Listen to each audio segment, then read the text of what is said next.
Okay, buddy, so here we go. We're going to go from the Matrix to Zbrush. Alright, so here's our little model that we made.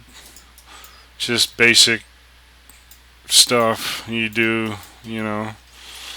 Alright, but it's nice to do these because we can punch all these holes and, sweeping these profiles is quick in the Matrix. But we want to detail up all these sides and sculpt on this piece a little bit. So how do I get it into ZBrush?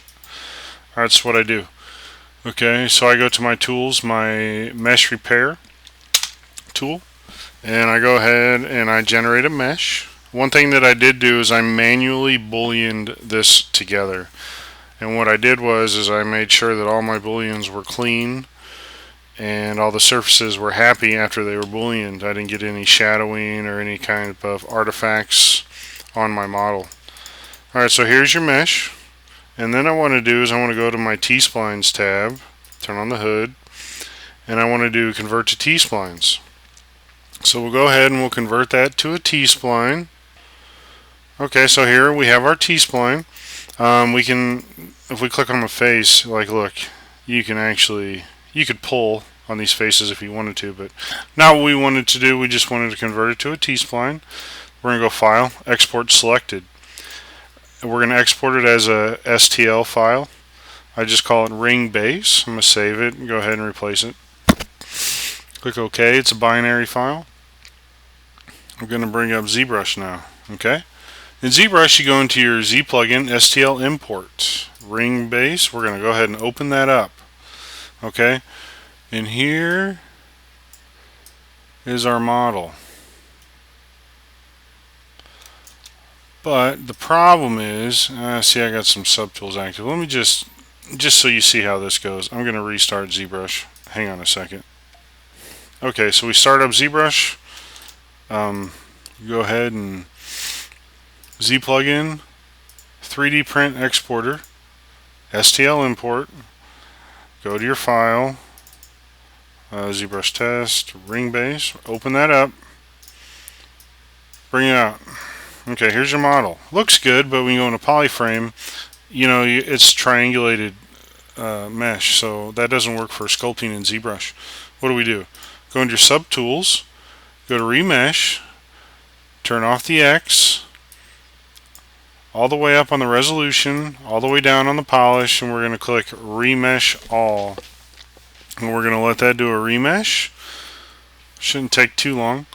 Okay. We click on our new skin, turn off the visibility. You'll see that this is quads. We can sculpt on this now. Turn off polyframe, see it better.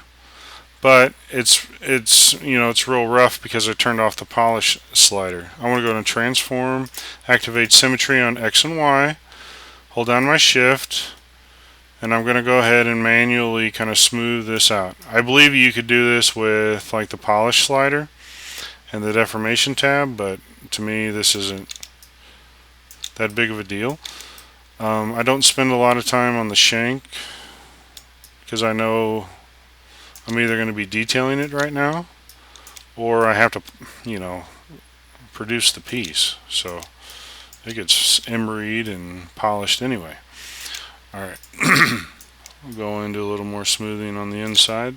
Just kind of smooth those faces together is what you're trying to do here.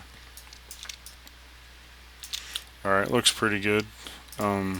You can do in here, you can do in here if you want.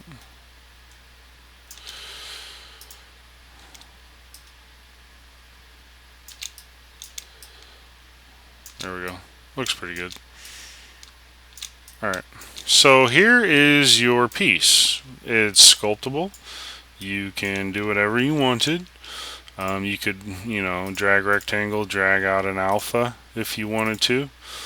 Let's see, scrolls, alphas. So you just wanted to use some, I don't know, something like that. You can drag it out.